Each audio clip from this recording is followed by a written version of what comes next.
3, 2, 1, rolling. Hello friends! Hello friends! I hope you're feeling practically magic today because that's exactly what we're getting into. I'm Caitlin. I'm Trista. Here's the top 5 real witches and mystics in history. If you like this video, why not give the like, share, and subscribe button a little poke, because that would be just dandy, wouldn't it?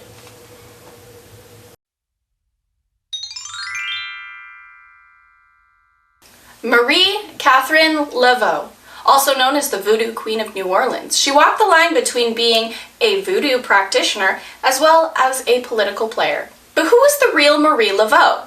She was born in 1801 as a free woman of color to Charles Laveau Trudeau.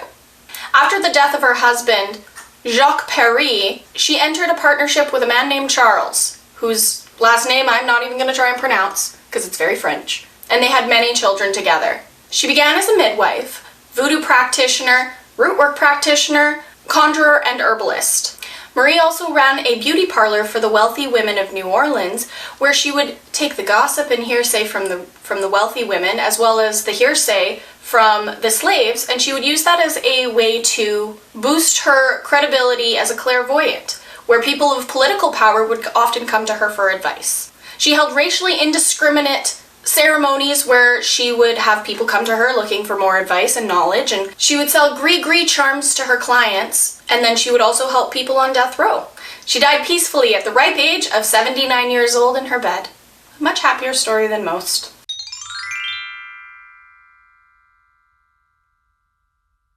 And at number 4, we have Tituba.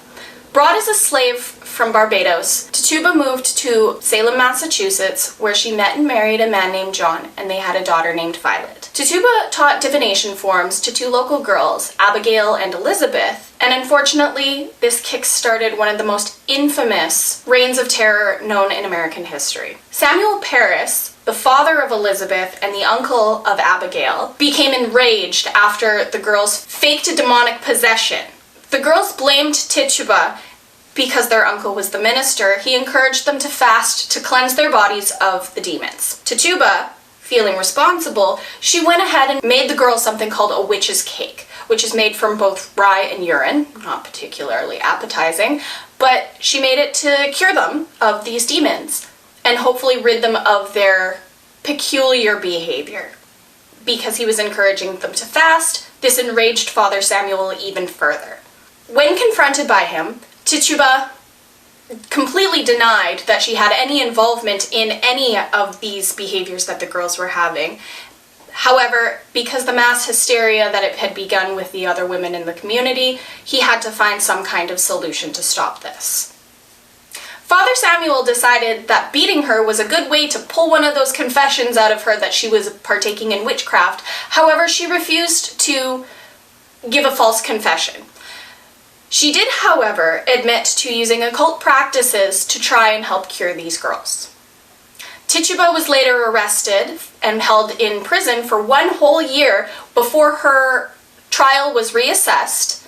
She admitted to falsely confessing due to being under duress because of the beating, and after being released and freed, she disappeared from the history books, never to be seen again. So I suppose that's a happy ending. Unfortunately for the other women in the community, this was not such a happy ending, because this is what kick-started the Salem Witch Trials.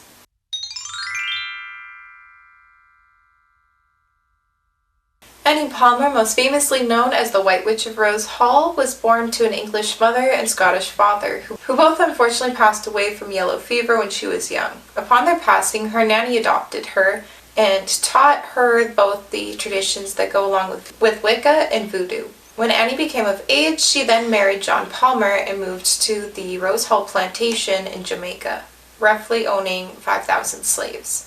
I've personally been to the Rose Hall before, and it is a very beautiful sight, but it has also a very eerie feeling to it as well. But how did Annie Palmer earn her infamy? It's said that she is responsible for murdering all 3 of her husbands, as well as torturing many of her slaves that she had over the years, and her past slave lovers. When she grew bored of them, she would murder many of them or torture them for her own enjoyment, as well as she was reported to have stolen many of their babies and used their bones for secret voodoo rituals as well. She did many atrocious things and enjoyed the suffering of people. Even Johnny Cash ended up writing a song, The Ballad of Annie Palmer, about her and the House of Rose Hall.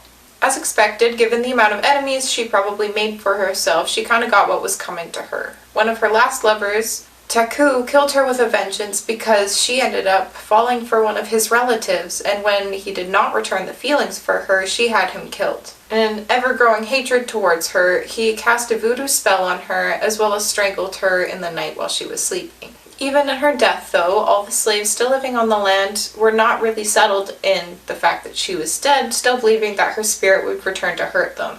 They tried to cast a voodoo curse on her grave, but it was never able to be completed the night that she was buried. It's said that Annie Palmer's ghost, along with all of her tortured victims, still roam the property to this day, and you can still go visit and do ghost tours at the Rose Hall.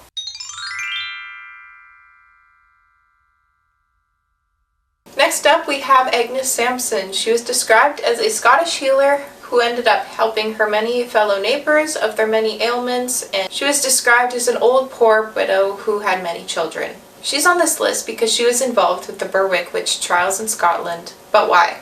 King James VI wanted to marry the Princess of Denmark, and when he faced very treacherous storms on his journey, he had no one to blame but the witches, right?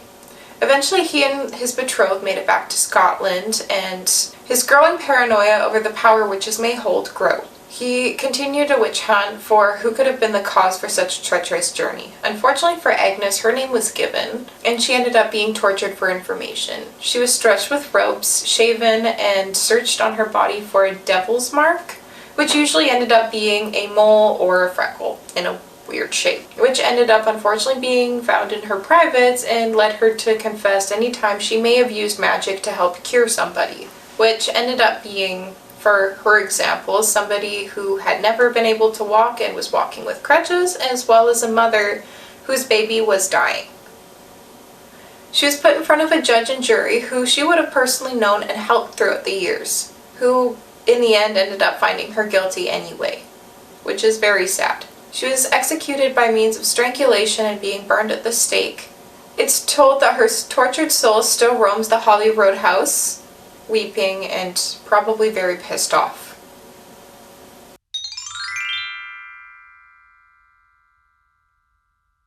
Aleister Crowley, born in 1875 in Warwickshire, England, he was a self-proclaimed occultist, spy, artist, ceremonial magician, and mountaineer, although most who knew him found him to inspire chaos.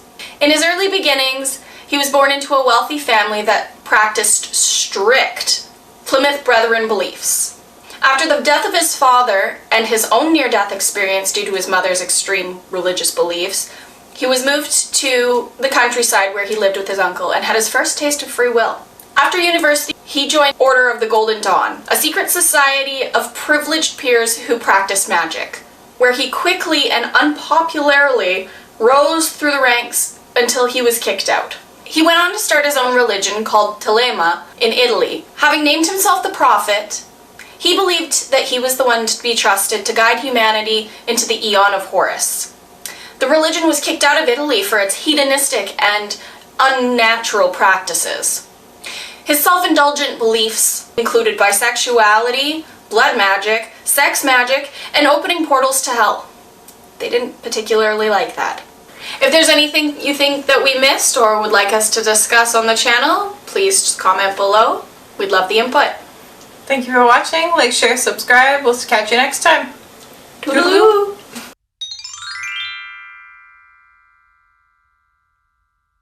3, 2, 1, rolling. If there's anything you... Sorry.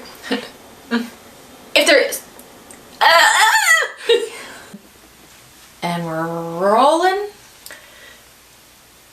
Wait, have we numbered these? And cured people of their many...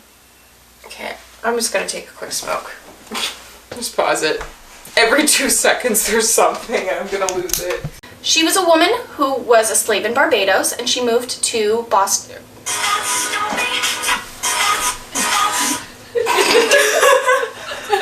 Yeah, a beauty parlor. Dude, Papa Squat. I'm trying to sing.